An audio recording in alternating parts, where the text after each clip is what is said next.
আসাম বিশ্ববিদ্যালয়ের ইতিহাস প্রকাশের দাবি জানালো বিডিএফ। আসাম বিশ্ববিদ্যালয়ের ইতিহাস প্রকাশের দাবি জানালো বিডিএফ।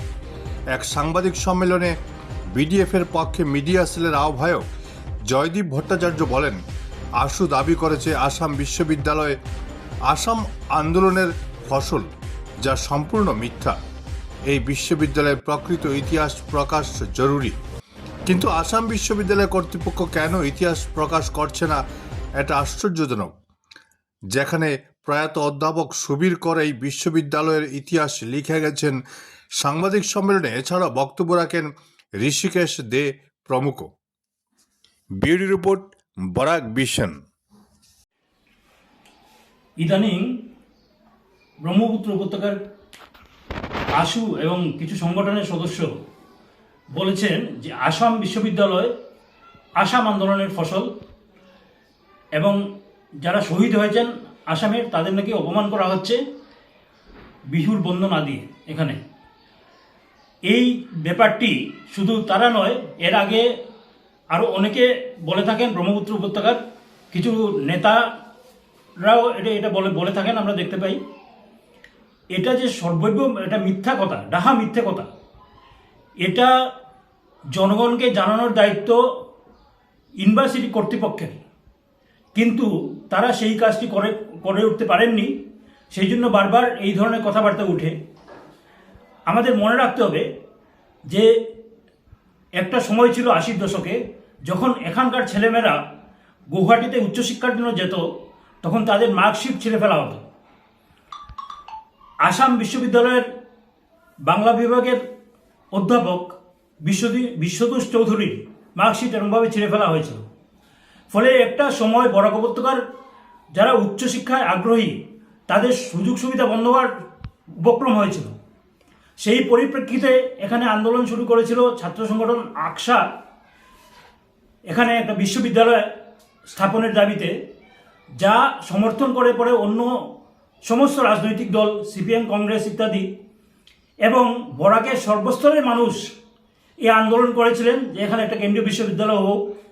দীর্ঘ 10 বছরের আন্দোলনের পরে এখানে আলটিমেটলি কেন্দ্রীয় বিশ্ববিদ্যালয়ের বিলটি পাস হয় সংসদে। এই যে দীর্ঘ আন্দোলন হয়েছিল, বারবার আশু এর বিরোধিতা করেছে। ব্রহ্মপুত্র উপত্যকায় এ নিয়ে বিভিন্ন প্রতিবাদ বিক্ষোভ করা হয়েছে, এবং এই জন্যই এই আন্দোলন 10 বছর ধরে চালাতে হয়েছিল এখানকার মানুষের। এমনকি সংসদে যখন এই বিল পাস হয়, আশুর সাংসদ বিজয় চক্রবর্তী এটি সংসদে ছিঁড়ে ফেলেছিলেন। এসব সবই ইতিহাস। ফলে কি অবস্থায়, কি পরিপ্রেক্ষিতে আশু বলে যে এই আসাম বিশ্ববিদ্যালয় তাদের আন্দোলনের ফসল, এর পুরো বিপরীত চিত্র আমরা জানি, ইতিহাসে লেখা আছে।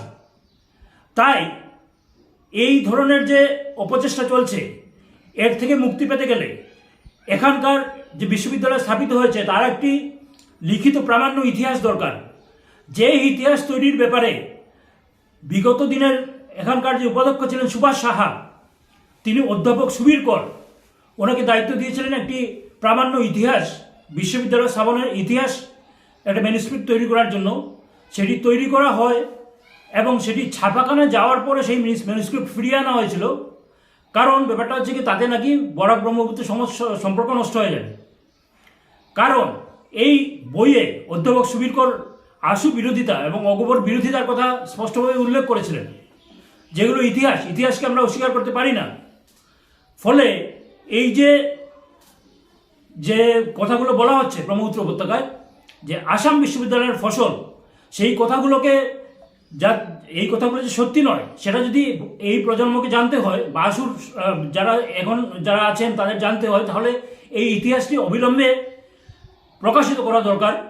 এবং সেই জন্য আমরা এখানকার উপাচার্য এবং রেজিস্ট্রারকে বলছি, অবিলম্বে এই ম্যানুস্ক্রিপ্ট যেটা ফিরিয়ে আনা হয়েছিল ছাপাখানা থেকে, সেটা অবিলম্বে প্রকাশ করা হোক, যাতে সবাই এই বিশ্ববিদ্যালয় স্থাপনের প্রকৃত ইতিহাস জানতে পারে যে এটা বরাক উপত্যকার জনগণের আন্দোলনের ফসল, এটা মোটেই আশুর আন্দোলনের ফসল নয়। এটাই হচ্ছে গিয়ে বিডিএফের তরফ থেকে আমরা স্পষ্ট দাবি জানাচ্ছি উপাধ্যক্ষ এবং অধ্যক্ষ এবং রেজিস্ট্রারের কাছে, যে অবিলম্বে এই ইতিহাস প্রকাশ করা হোক।